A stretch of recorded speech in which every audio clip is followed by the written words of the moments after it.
E aí, meus amigos, Revisão PGE, tudo certo? Vamos fazer agora uma análise de uma jurisprudência muito importante para o direito administrativo e que foi proferida pelo Supremo agora, em novembro de 2018. Olha só, vamos falar de adiamento de testes físicos, tanto para aquelas pessoas que ficam doentes nas vésperas dos testes físicos para concurso público, quanto das gestantes, perfeito? O nosso julgado fundamental aqui é o recurso extraordinário 630.733 do Distrito Federal. Beleza? Para começar o assunto bem do começo, construir um conhecimento sólido, vamos ver qual é o fundamento legal para fazer teste físico em concurso público. Olha só, e a gente já começa com um julgado do STJ de 2016. Na forma da jurisprudência desta corte, a utilização de testes para aptidão física é lícita e possível se houver a previsão em lei e em edital. Então, primeiro requisito, tem que ter previsão legal e editalícia. E o segundo requisito, razoabilidade em relação às funções do cargo sob disputa no concurso público. Isso é bem simples. Procurador do Estado precisa ter uma alta aptidão física? Me parece que não. Se não precisa, então não devemos ter testes físicos para procuradores do Estado.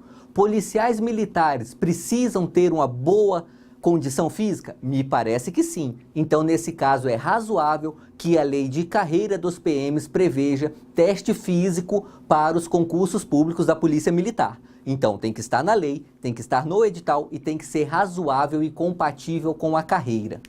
Perfeito? Esse julgado ele continua, só para a gente ver, que não resta configurado o direito líquido e certo do impetrante à reaplicação do teste de aptidão física quando, com base em regras e parâmetros objetivos, razoáveis e proporcionais, fixados no edital, ele não preenche os requisitos mínimos para o ingresso no cargo almejado. Então, desde que o teste físico ele seja objetivo, razoável e proporcional, ao mesmo tempo que conta com previsão legal e editalícia, tá ok, tá perfeito, pode ter sim. E a lei 8.112, ela já serve como um primeiro fundamento, mas ela não pode ser fundamento único para justificar teste físico, tá? A lei 8.112 vai falar o quê? No parágrafo único do artigo 14, só poderá ser empossado aquele que for julgado apto física e mentalmente para o exercício do cargo. Mas cada cargo público, melhor dizendo, cada lei que rege cada cargo público deve prever qual é a aptidão física necessária para aquele cargo. Beleza? E aí, nós chegamos na primeira pergunta que é central nesse vídeo. Em caso de impossibilidade médico-fisiológica de participar do teste físico, haverá direito à segunda chamada? Ou seja, aquele candidato que fica doente, que por uma razão qualquer de cunho médico, fisiológico, da saúde, ele fica impedido de fazer o teste físico no dia X, que está determinado no edital. Ele tem direito a um outro dia? E olha só, aí o STF, em repercussão geral, ali em 2003, definiu o seguinte para a gente. Os candidatos em concurso público não têm direito à prova de segunda chamada nos testes de aptidão física em razão de circunstâncias pessoais, ainda que de caráter fisiológico ou de força maior, salvo se houver previsão no edital permitindo essa possibilidade.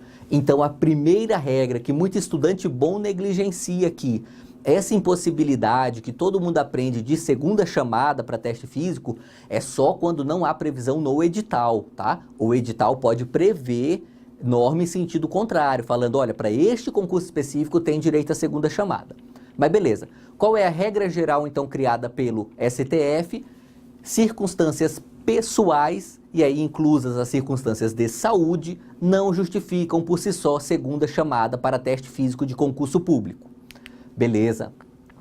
Agora, e a gestante? Essa regra se aplicava para a gestante até agora, até novembro de 2018.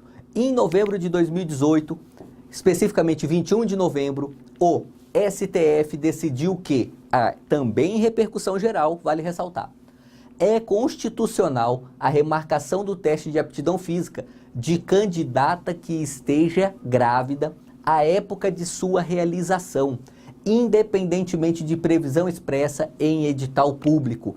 Então agora essa é a grande diferença entre a grávida e o doente para fins de teste físico em concurso público. É a previsão editalícia. O doente precisa de previsão editalícia para ter assegurado o direito a uma segunda chamada. A grávida não. A grávida, ainda que o edital fale em sentido oposto, ainda que haja uma lei falando em sentido oposto, o Supremo entende que é direito constitucional a proteção à gestante. E olha só, e aí vale a pena conhecer um trechinho pequeno do voto do ministro relator Luiz Fux. Importante para você fundamentar isso aqui, especialmente em uma segunda fase de concurso. Olha só. Por ter o Constituinte estabelecido expressamente a proteção à maternidade, à família e ao planejamento familiar, a condição de gestante goza de proteção constitucional reforçada. Em razão deste amparo constitucional específico, a gravidez não pode causar prejuízo às candidatas, sob pena de malferir os princípios da isonomia e da razoabilidade. Essas são palavras do Fux, que foi relator nesta ação, ok?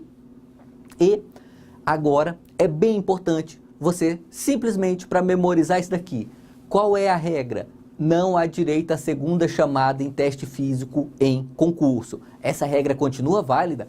Continua válida. Perfeito. Se cair só assim na sua prova, você pode marcar verdadeiro. Mas nós temos a exceção, que para fins de concurso aqui é tão importante quanto a regra. E a exceção é: a mulher grávida faz jus à remarcação de teste físico.